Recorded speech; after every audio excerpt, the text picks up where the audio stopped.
ये तीसरी आजादी है, इस मनुवाद से छुटकारा पाने की आजादी है। अगर हमको छेड़ा जाएगा, अगर हमको दबाया जाएगा, अगर हमारे संवैधानिक अधिकार छीने जाएंगे, तो फिर बाबा साहब के बेटे बेटियां खामोश नहीं बैठेंगे, आपकी ईंट से ईंट बजा देंगे। जो जिस भाषा में समझेगा उसको उसकी भाषा में समझा देंगे। बाबा साहब के बेटे बेटियों को कमजोर ना समझा जाए। इस देश का अमन चैन, इस देश की शांति अगर टिकी है तो इस देश के SC ST यानी कि दलित समाज के लोगों को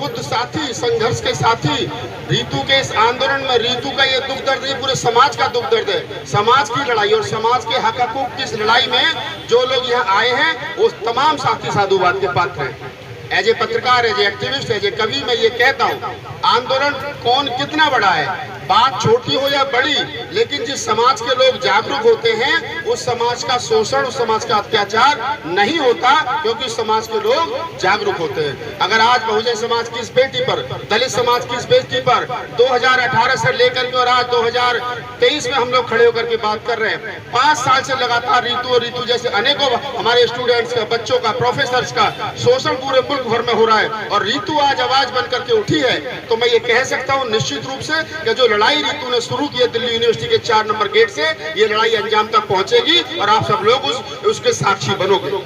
जितने लोग भी यहाँ अभी तक पहुंचे हैं, मैं महमूद प्राचा जो हमारे बड़े भाई हैं, हमारे मंच के साथी हैं, मैं उनका भी धन्यवाद करता हूं कि जिस प्रकार से वो इस पूरे आंदोलन को गाइड कर रहे हैं। उनसे पहले राजेंद्र पाल गौतम जो हमारे संघर्ष के दिनों के साथी हैं, मैं उनको भी धन्यवाद करता हूं कि वो भी अपना कीमती समय निकाल करके यहाँ पहुंचते हैं और उनके नेतृत्व में, उनके मार्गदर्शन में, महमूद प्राचा के मार्गदर्शन में भाई वीर सिंह जी जो डेली यहाँ आ रहे हैं और तमाम साथी, बहुजन मीडिया के तमाम साथी जो रीतु और इस आंदोलन की आवाज को देश के कोने कोने तक पहुंचा रहे हैं, वो तमाम लोग इस आंदोलन का हिस्सा हैं। और समझ लेना, बाबा साहब डॉक्टर अम्बेडकर की एक बात है, आप तमाम लोगों ने सुनी होगी, लेकिन मौका है तो मैं दोहरा देता हूं उस बात को।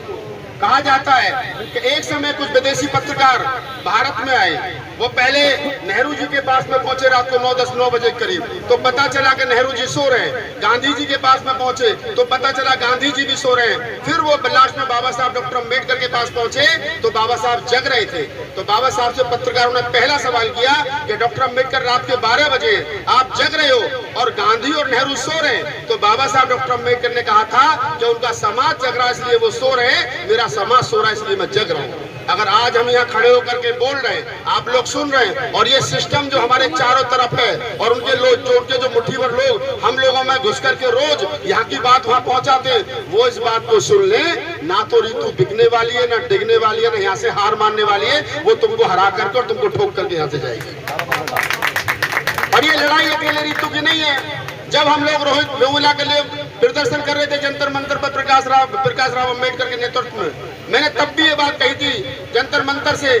प्रकाश राव अम्बेडकर जी को, मैंने कहा आप इसका नेतृत्व करिए, हम युवाओं को इकट्ठा करेंगे। रोहित वेमुला के बाद में ये कहानी आगे नहीं बढ़नी चाहिए। काश उसी समय 2017 में 2016 में जब रोहित वेमुला कांड हुआ था, उसी समय तमाम लोग रीतु सिंह की तरह रोड पर आ जाते और धरने पर बैठ जाते, तो फिर पायरतल भी नहीं होता, फिर चंद्रशेखर नहीं होता, फिर और जो रोज इस सिस्टम के तहत हमारे बच्चों की हत्याएं हो रही हैं, ये नहीं होती। अगर आज हो रही हैं तो इसके पीछे कहीं ना कहीं जो हमारी 4 साल की खामोशी थी वो हो रही है, उस खामोशी की वजह से ये हो रही है। तमाम साथी जो लोग यहाँ आते हैं, जो अपने अपने घरों से खाना लेकर के आते हैं, जो इस आंदोलन को मजबूती प्रदान कर रहे हैं, मैं उन तमाम साथियों का धन्यवाद करता हूँ। और मैं रीतु को कह चुका हूँ, मैं का तेरा बड़ा भाई हूँ मैं, और मैं 20 साल से आंदोलन में हूँ। एज ए कवि, एज ए पत्रकार, एज ए साहित्यकार, एज ए एक्टिविस्ट, मेरा काम लिखने पढ़ने का है, बोलने का है। मैंने कहा रीतु से, मैं जब तक बोलने की नौबत आएगी तो बोलूंगा, लिखने की नौबत आएगी लिखूंगा, पत्रकारिता करता हूं तो वो मैं करूंगा, लेकिन ये सब कुछ छोड़ करके अगर हाथ में डंडा उठाने की भी नौबत आई तो वो भी उठाएंगे। लेकिन महमूद प्राचा जी कह रहे हैं कि डंडे की जरूरत नहीं पड़ेगी, संविधान से काम चल जाएगा, तो वो कलम के साथी हैं और वो बेहतर तरीके से संविधान का उपयोग करते हैं। हाँ, बाबा साहब डॉक्टर अम्बेडकर ने भी कहा है कि जो कलम की स्याही होती है वो शहीद के खून से ज्यादा पवित्र होती है, क्योंकि कलम बहुत सारे इंकलाब पैदा करती है, बहुत सारे शहीदों को पैदा करती है। तो मैं इस बात का साक्षी और मैं कहता हूँ, लेकिन मैं फिर भी कहता हूँ कि जो जिस भाषा में सुधरेगा, मैं तो अच्छा कहा था कविता, मुझे क्या जरूरत थी पत्रकार बनने की, मैं तो 99 में पत्रकार था दैनिक जागरण का, बाद में कविताएं शुरू गई तो देश का सबसे महंगा कवि रहा। अब मैं पत्रकारिता करता हूँ, मुझे यहाँ मेरा काम है अपने लोगों की आवाज को, अपने लोगों के दुख दर्द को आम जनमानस तक पहुंचाना। अगर आज दिल्ली यूनिवर्सिटी के 4 नंबर गेट पर ये धरना, ये प्रदर्शन हो रहा है, तो ये धरना, ये प्रदर्शन गाँव हाशिए खेत खलियान में काम करने वाले आदमी के मोबाइल तक, उसके कानों तक ये रीतू की आवाज कैसे पहुंचेगी, ये जिम्मेदारी हमारी बनती है। और जिस दिन ईमानदारी से मैं कहता हूं तमाम बहुजन पत्रकारों से, मैं कहता हूं कि जिस दिन आप लोगों ने ये काम कर लिया, मुझे नहीं मालूम होता, मैं मेट्रो में सफर करता हूं तो लोग मिल जाते हैं, राहुल नागपाल एक फोटो चाहिए, ट्रेन में सफर करता हूं लोग मिल जाते हैं, किसी प्रोग्राम में जाता हूं 100, 200, 500 लोग आ जाते, भैया सेल्फी चाहिए। मैं कहता हूं कि हर एक राहुल नागपाल की नहीं, एक शंभू की जरूरत नहीं, एक महमूद प्राचा की जरूरत नहीं, एक क्या नाम राजेंद्र पाल गौतम की जरूरत नहीं है, या 1000 राहुल नागपाल, महमूद प्राचा, राजेंद्र पाल गौतम और शंभू की जरूरत है। आइए मिलकर के काम करेंगे, बाबा साहब डॉक्टर अम्बेडकर, फूले अम्बेडकरी आंदोलन को आगे बढ़ाने का काम करेंगे। और हम चाहते हैं, हमसे लोग पूछते हैं, एक बार मैं आंध्र प्रदेश में कवि सम्मेलन था, तो 2014 की बात है, तो मैं गया बाबा साहब की जयंती पर। वहां पर अक्सर जब मैं वहां से लौट कर गया तो लोगों ने मुझसे पूछा, एक बसपा की विधायक हुआ करती थी कामदा जोले, रायपुर छत्तीसगढ़ की, उन्होंने सवाल करा मुझसे कि भैया तुम आंध्र प्रदेश गए थे, वहां तो लोग हिंदी भी नहीं समझते, क्या सुना करके आए थे? मैंने कहा मुझे कुछ पता नहीं है, लेकिन मैं जिस मंच पर खड़े होकर के जय भीम का नारा लगाता हूँ, वो हिंदी समझते हो ना समझते हो, लेकिन बाबा साहब के चाहने वाले हो करते हो। ये नीला झंडा और ये नीला रंग और ये जय भीम का नारा, ये आम साधारण चीज नहीं है, आम साधारण नारा नहीं है, ये साधारण रंग नहीं है, ये इस देश में तीसरी आजादी की लड़ाई है। एक आजादी वो जो आजादी के लिए लड़ी गई, अंग्रेजों से गुलामी से छुटकारा पाने के लिए, एक आजादी वो थी जो इस देश में अपना संविधान लागू करने के, अपने हकों को लागू कराने के लिए लड़ी गई, और ये तीसरी आजादी है, इस मनुवाद से छुटकारा पाने की आजादी है। हम लोग समझ लें, सीख लें, रोज रोज ऋतु धरने पर नहीं बैठेंगे। और हम नहीं चाहते कि हमारे बच्चे, हमारा समाज काम धंधा छोड़ करके अपने बच्चों का